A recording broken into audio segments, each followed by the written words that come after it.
Welcome to the Violin Podcast. In today's episode, and for the next 4 weeks, we'll be talking about Leopold Auer, one of the most famous violin pedagogues ever. And we're going to be discussing some really important elements about violin playing that he discusses in his book, Violin Playing as I Teach It.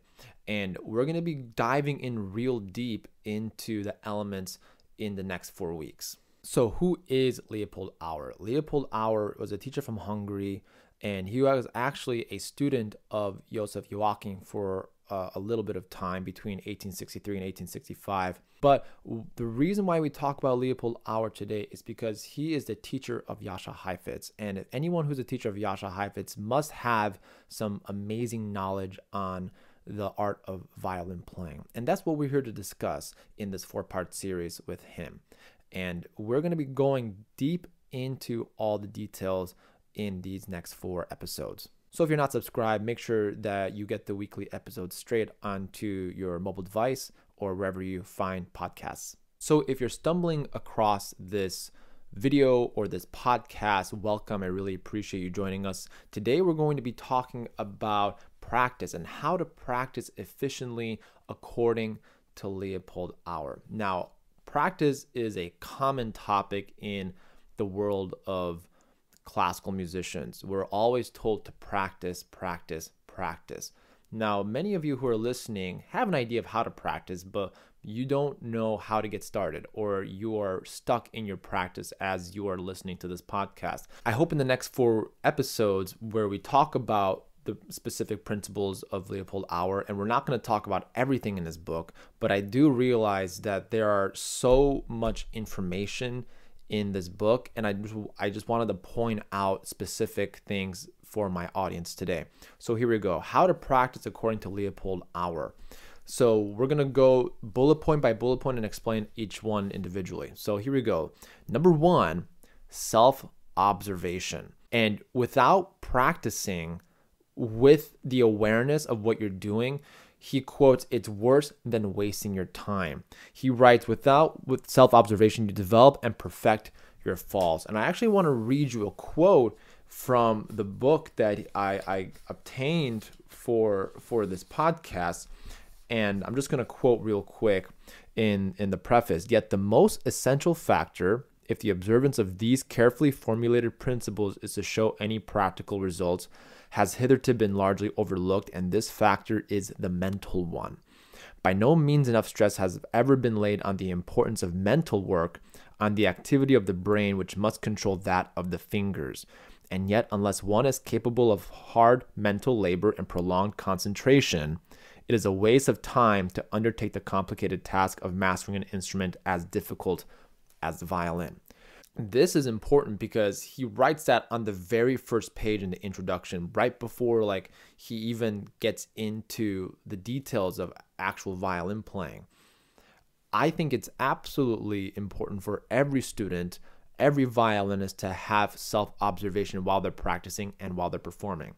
Because in my experience, if I don't actively participate in the practice regimen, then I go on autopilot and I don't have a good practice feeling when I leave the practice room. And what ends up happening is, because you feel so bad leaving the practice room, you are kind of forced to practice more later on in the day. And that creates a more stressful environment because you may have a deadline to practice for, and you just are kind of crunched on time, and you didn't use your practice time wisely. Therefore, you have to use more later on in the day.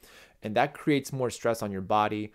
And you want to be efficient from the get-go. If you have a lot of self-awareness and self-observation during the practice, you're going to find that your results will come faster to you.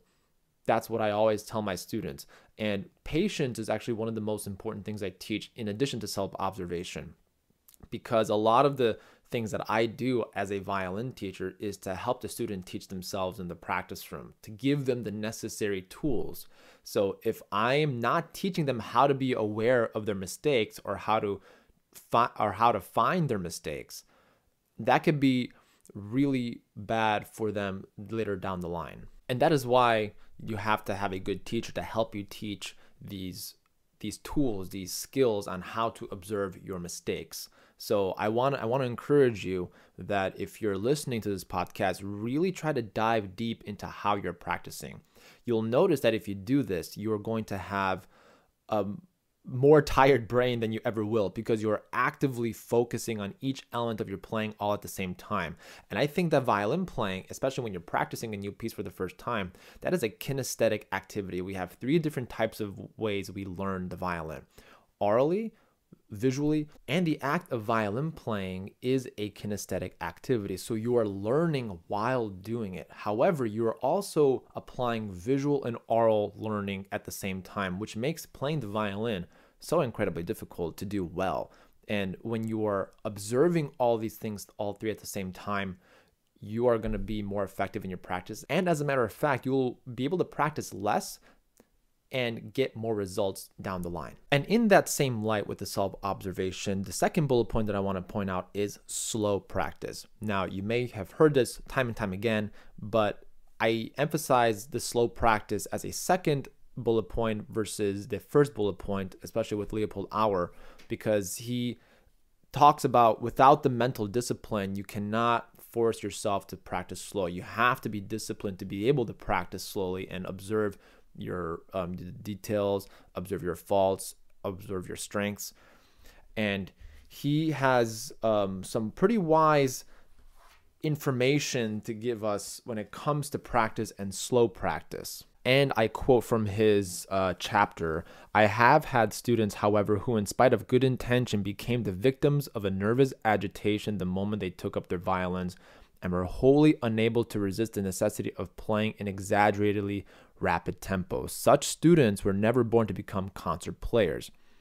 So if you don't have the discipline to practice slowly, then you're not going to get the results from a high level artist. And I say this time and time again with my students, and it all comes back to being patient with the process. Some students might get it faster than others. However, that doesn't mean that you cannot do it.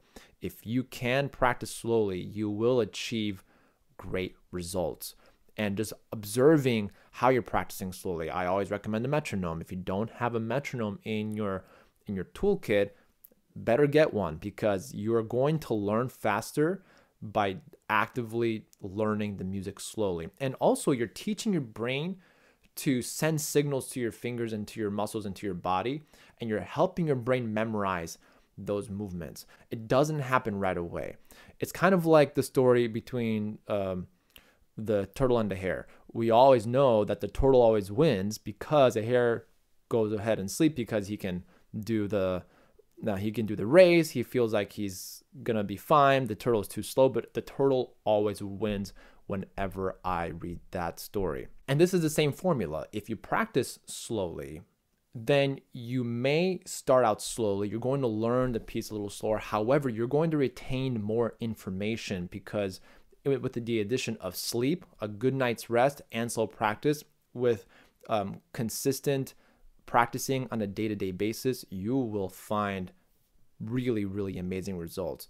Another important factor that Leopold Auer does not mention in the book, but from my own personal experience, is that if you practice fast too quick, you're not going to get the notes right. You're practicing bad habits, but also you're going to plateau as a violin player. So if you are learning something new and you are relying on your short-term memory to learn the music, yes, that may be good in the short while, but it's not going to benefit you in the long term. And I'm of the mentality that you want to be able to play for a very long time, retain information for a very long time, help improve your memory so that way you can play more, perform more, and you won't have to relearn music if it ever pops up again. So I'm of the idea if you practice something once really, really well, it may take a little longer up front, but at least you're going to have that really pay off later on down the road. So those are two kind of mental ideas when it comes to practice according to Leopold Auer. However, he does emphasize, which is we're going to be going to bullet point number 3, is the left hand shape and conformation. And I quote from his book, "Fingers need to be active in order to retain their flexibility." And I cannot agree more with that statement, Because if you are not actively practicing your Stradiak, if you're not actively practicing your scales, then if you feel like you can, go paint something on a canvas without having some kind of structure to the painting, then the painting's not going to make any sense. If you are in with the basics, if you have everything dialed in with your technique, especially with your left hand, I recommend Ševčík or Stradiak. I'll leave those books down in the description podcast notes below, so that way you can take a look at those books. And it's really easy. They look intimidating, but with each exercise, they do get slightly more difficult. But starting with the first Stradiak, I really emphasize that with intonation, particularly with left hand fingertip placement, because if you don't have left hand fingertip placement correctly set up on your left hand, then it's going to be really difficult to get good intonation. I can't tell you how many times I've had students who I've inherited students who have had a very terribly set up left hand.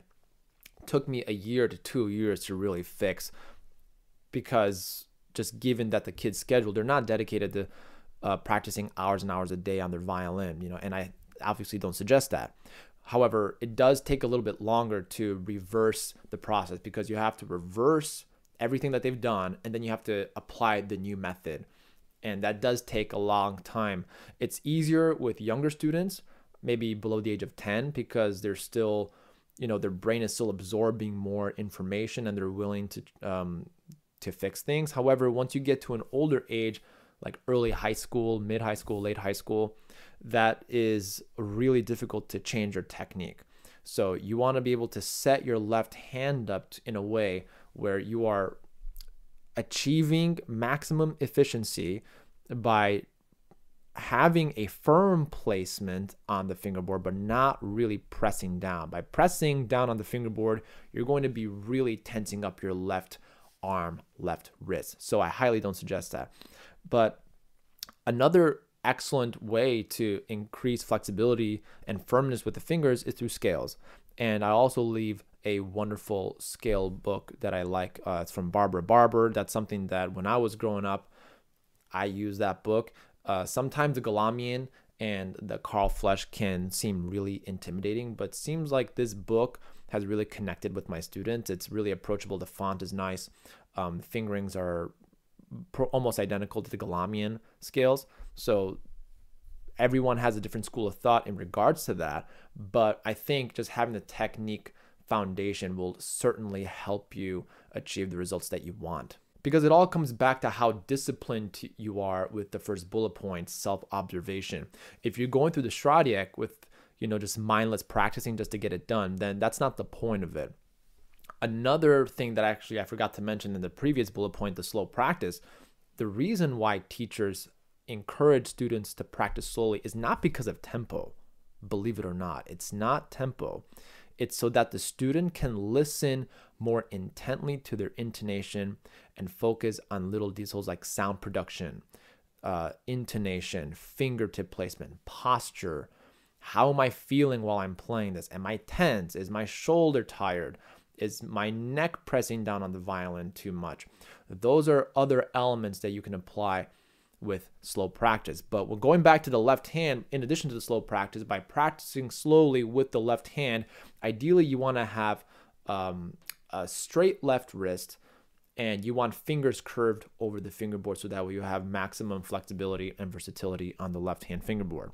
And oftentimes when I encourage students to practice their Stradiak, they come in the next week and their intonation on their piece improves twofold. So if you're a teacher listening, I encourage you to at least try out the Stradiak, or if you're a student listening, or if you're a conservatory student, maybe this is the necessary boost or necessary step that you need to get back on track in the beginning of 2024. Now I'm going to include a bonus tip with the practice, and this is often overlooked for the serious violinist, for the concertizing violinist, for the conservatory violinist, and that is to rest during practice hours. Leopold Auer suggests that we play no more than 30 or 40 minutes at a time, and then try to try to get some rest. Now, that actually is a little bit of a lower number than what I'm used to teaching. Usually I suggest for my serious students to practice 50 minutes and then rest 10 minutes, because I'm assuming that if you're taking kind of these micro breaks in between, switching your scales, scale book to like your concert piece, and then you're switching your scale sheet to your Stradic. So you're kind of like doing these micro breaks while you're in that 1 hour time frame.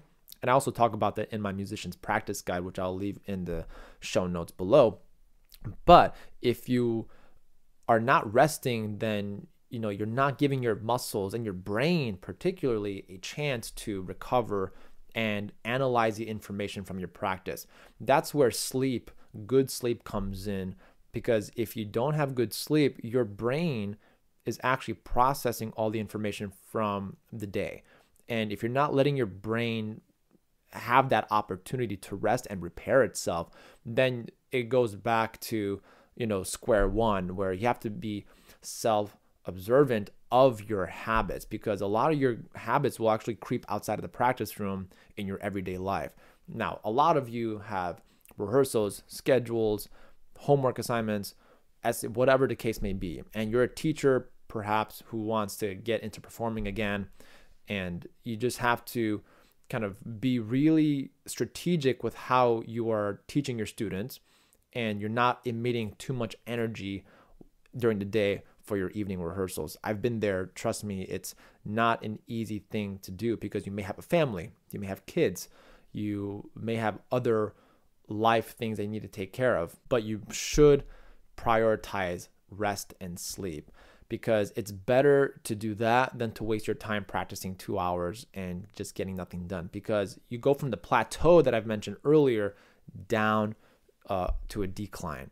So I hope these tips help you rethink practice according to Leopold Auer. And what a wealth of knowledge he had, especially when we're talking about Jascha Heifetz's teacher. I wanted to do these specific episode series to get you back on track if you have not been a good steward of your practice, but I hope that this is the necessary motivation for you to get back on track. Thank you for listening to this week's episode of the Violin Podcast. And the next week's episode, we're going to be talking about tone production according to Leopold Auer. So I really want you to stay connected with me on social media. Hit the subscribe button if you're listening on YouTube, or subscribe on your favorite podcast platform of your choice. If you're listening on Spotify, if you're listening on Apple Podcasts, if you hit the like button, or if you give us a rating, that helps the algorithm boost the listenership, so that way it helps the podcast out. If you're listening on Spotify, if you're listening on Apple Podcasts, leave a rating. Let me know what you think of the podcast, and tune in next time for the next episode.